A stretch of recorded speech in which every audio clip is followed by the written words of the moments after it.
कहा कि मैम मेरा बच्चा पहले तो बहुत अच्छे से झूलता था। नहीं, ये एग्जैक्टली ये नहीं हुआ था। जब हमने उनको बताया कि आपका बच्चा वेस्टिबुलर डिफेंसिव है, मतलब कि वो मूवमेंट से डरता है, ठीक है, उसको डेप्थ परसेप्शन इश्यूज़ है, तो उन्होंने जब उनको नहीं समझ में आती है सारी टर्म्स, तो हम फिर देसी लैंग्वेज में बोलते हैं कि बच्चा झूले से डर रहा है। तो मैम हमारा बच्चा तो घर में तो बड़ा अच्छे से झूला झूलता है, ऐसे तेज़ तेज़ झूला झूलता है, मैं आपको वीडियो दिखाती हूँ। वीडियो दिखाई उन्होंने, तो मैंने उनसे बोला ये कब की वीडियो है, तो कहने साल भर पुरानी वीडियो है। तो मुझे लगा कि ये सभी ऑटिस्टिक पेरेंट्स को पता होनी चाहिए कि ऑटिस्टिक बच्चों में सेंसरी डिसरेगुलेशन होता है। मतलब अगर हम कुछ चीज़ें बच्चे को नहीं करवाते हैं या रेगुलेट नहीं करवाते हैं तो बच्चा रिग्रेशन में चला जाता है। साल भर वो ज़रूर करता होगा, लेकिन अभी उसके जो सेंसरी इश्यूज़ है वो डिसबैलेंस हो गए हैं, डिसरेगुलेटेड हो गए हैं और वो डिफेंसिव की तरफ चला गया है, क्योंकि उन्होंने झूला पैक करके रख दिया। उन्होंने लगा कि ये तो बहुत ही उसी में ही लगा रहता है। वो भी अपनी तरफ से सही थे, लेकिन उनको प्रॉपर गाइडेंस नहीं थी।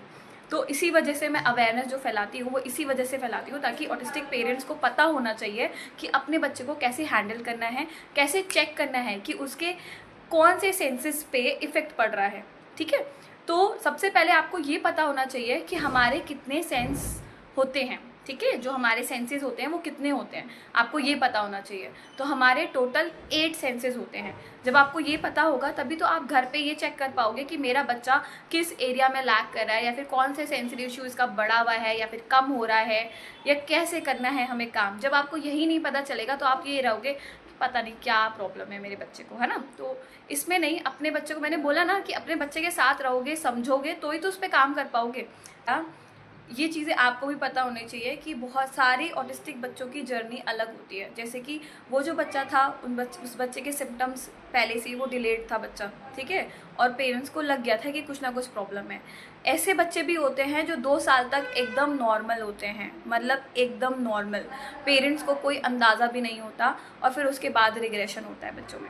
ठीक है, कोई कोई इतने ज़्यादा माइल्ड होते हैं कि उनका पता ही नहीं चलता। ठीक है, बच्चे 9th क्लास तक पहुंच जाते हैं, फिर उसके बाद असेसमेंट होता है तो पता चलता है। ठीक है, वो माइल्ड कैटेगरी होते हैं। कोई कोई क्लासिक ऑटिज्म होते हैं, उनका बचपन में ही पता चल जाता है। ठीक है, तो डिफरेंट टाइप ऑफ ऑटिज्म होते हैं और उनकी जर्नी भी डिफरेंट होती है, और उनका एफर्ट्स जो लगता है, ठीक है, वो भी डिफरेंट होता है।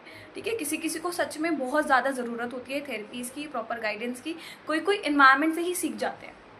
ठीक है, लेकिन ऐसा नहीं है कि सीवियर कैटेगरी वाले बच्चे इन्वायरमेंट से सीखने वाले नहीं बनते हैं, आपको मेहनत करनी पड़ेगी। ठीक है, अब बहुत सारे ये बोलेंगे, क्योंकि बहुत सारे पेरेंट्स जब उनके बच्चा नॉर्मल होता है तो वो डिनायल मोड पे होते हैं कि मेरे बच्चे को ये क्या हो गया, मेरे बच्चे को तो ये हो ही नहीं सकता।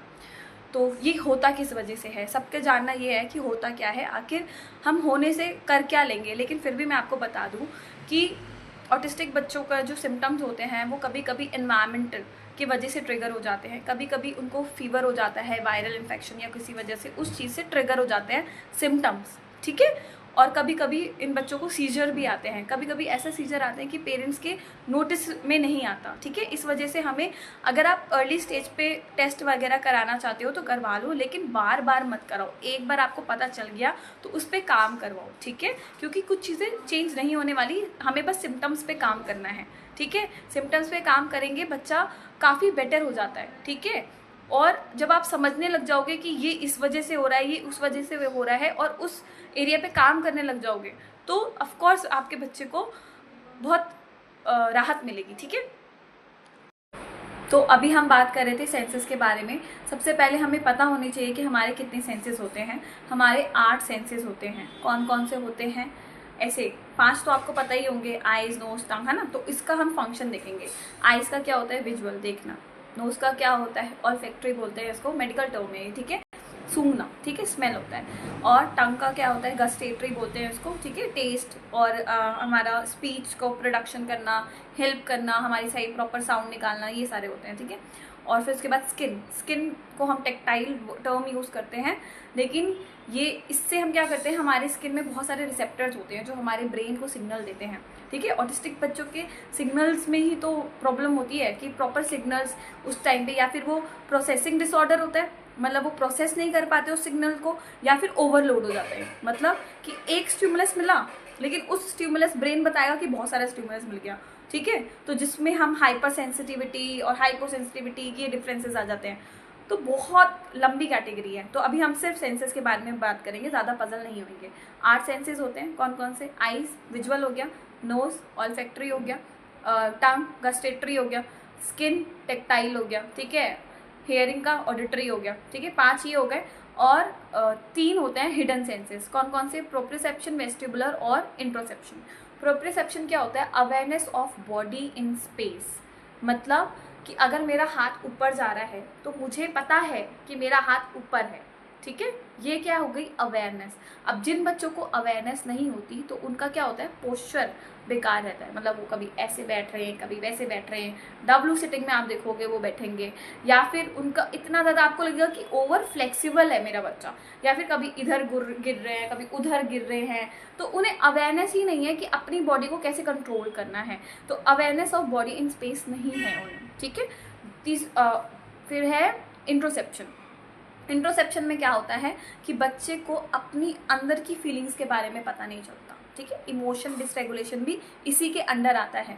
तो हंगर का नहीं पता चलता, थर्स्ट का नहीं पता चलता, पॉटी का नहीं पता चल रहा, सुसु का नहीं पता चल रहा, और कहीं पेन हो रहा है, या फिर अंदरूनी कभी कभी पेन हो रहा होता है, या फिर डिस्कम्फर्ट होता है, गुड़गुड़ हो रही होती है, मतलब बहुत सारी चीज़ें होती है ना। मतलब एक छोटे से बच्चे को, ऑटिस्टिक बच्चे को मच्छर काट गया, उसको इतना नहीं पता चल रहा कि मेरे को मच्छर काट गया, वो ऐसे ट्रिगर हुआ। तो हम भी 1-2 दिन तो हमने भी ऐसा सोचा कि आखिर इसको ट्रिगर क्या करता है। फिर हमने देखा कि जब भी इसको मच्छर काटता है तो उसका जो पेन है उसे वो प्रोसेस करना नहीं आता, और वो उसका टॉलरेंस नहीं है उस बच्चे को, ठीक है। तो इंट्रोसेप्शन में ये सारा चीज़ें आती हैं, ठीक है। हाँ, फिर उसके बाद आ गया वेस्टिबुलर। वेस्टिबुलर में क्या होता है? मूवमेंट, ठीक है। मूवमेंट, अगर वेस्टिबुलर सिस्टम अच्छा नहीं होगा तो बैलेंस एंड कोऑर्डिनेशन उनका पुअर होगा, ठीक है।